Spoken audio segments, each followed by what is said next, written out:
Hi అండి, నేను మీ విజయ. ఈరోజు వచ్చేసి రాసి ఉసిరికాయలు పచ్చిమిర్చితో పచ్చడి ఎలా చేసుకోవాలో చూపించబోతున్నాను. ఈ ఉసిరికాయలు ఆరోగ్యానికి చాలా మంచిదని మనం చెప్పుకుంటూనే ఉన్నాం కదా. ఇప్పుడు ఈ పచ్చడి ఎలా ప్రిపేర్ చేసుకోవాలో చూపించబోతున్నాను. ఇది అప్పటికప్పుడు చేసుకుని వేడివేడి అన్నంలో కొద్దిగా నెయ్యి వేసుకుని తింటే సూపర్గా ఉంటుంది.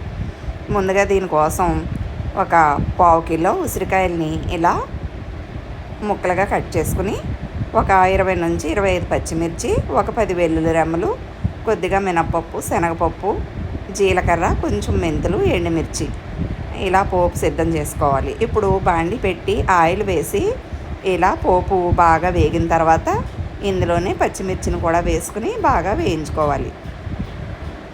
నేను వెల్లుల్లిని చూపించాను కానీ వేయట్లేదు. ఇది కార్తీక మాసం మూల నేను వెల్లుల్లి వేయకుండానే పచ్చడి చేస్తున్నాను. కానీ ఉట్టి రోజుల్లో చేసుకున్నప్పుడు వెల్లుల్లి వేసుకుని చేసుకుంటే చాలా సూపర్ టేస్ట్గా ఉంటుంది. ఇప్పుడు పోపు పచ్చిమిర్చి ఇలా వేగిన తర్వాత ఈ ఉసిరికాయ ముక్కలను కూడా వేసి ఒక 5 నిమిషాలు ఇలా ఆయిల్లో మగ్గనివ్వాలి. ఇందులోనే కొద్దిగా ఉప్పు, వెల్లుల్లి వేయట్లేదు కాబట్టి నేను కొద్దిగా ఇంగువ వేసి పచ్చడి చేస్తున్నాను. వెల్లుల్లి వేసుకున్నప్పుడు ఇంగువ వేయవలసిన అవసరం లేదు. ఇందులోనే కొద్దిగా పసుపు, ఇంగువ కూడా వేసి ఈ పోపుని ఒక 5 నిమిషాల పాటు వేయించుకుని చల్లారిన తర్వాత మిక్సీ పట్టి పోపు వేసుకుంటే పచ్చిమిర్చి ఉసిరికాయ పచ్చడి రెడీ.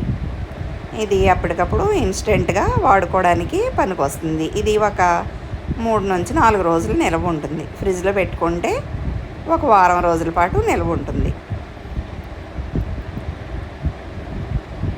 చూస్తున్నారుగా, పోపు వేగిన తర్వాత ఇలా మిక్సీలో వేసుకుని మరీ మెత్తగా కాకుండా కొంచెం బరకగా మిక్సీ పట్టుకుంటే పచ్చడి సూపర్ టేస్ట్గా ఉంటుంది. చూస్తున్నారుగా, ఇలా మిక్సీ పట్టిన తర్వాత ఇలా పచ్చడి మీద కొద్దిగా పోపు వేసుకుంటే సూపర్గా ఉంటుంది. ఈ పచ్చడికి పోపు వేసుకోకపోయినా బాగానే ఉంటుంది, కానీ పోపు వేసుకుంటే ఎక్స్ట్రా టేస్ట్ యాడ్ అవుతుంది. చూస్తున్నారుగా, నా వీడియో మొత్తం చూసి నచ్చితే లైక్ చేసి, షేర్ చేసి, సబ్స్క్రైబ్ చేసుకోండి. ఈ ఉసిరికాయలు ఎక్కువగా వాడుకోవడం వల్ల హెయిర్ ఫాల్ ఉండదు, స్కిన్ గ్లో ఉంటుంది. ఇలా చెప్పుకుంటూ పోతే బోల్డ్ ఉపయోగాలు ఉన్నాయి. మనం పాత వీడియోల్లో చెప్పుకుంటూనే ఉన్నాం కదా ఉసిరికాయ వల్ల ఉపయోగాలు ఏంటని. ఈ ఉసిరికాయ పచ్చడి వేడి అన్నంలో కొద్దిగా నెయ్యి వేసుకుని తింటే సూపర్ టేస్ట్గా ఉంటుంది. నా వీడియో మొత్తం చూసి నచ్చితే లైక్ చేసి, షేర్ చేసి, సబ్స్క్రైబ్ చేసుకోండి. మీరు ఇచ్చే ఒక లైక్ వల్ల ఈ వీడియో ఎక్కువ మందికి ప్రమోట్ అవుతుంది కాబట్టి చూసిన వాళ్ళు ఒక లైక్ ఇచ్చి ఎంకరేజ్ చేస్తారని ఆశిస్తున్నాను.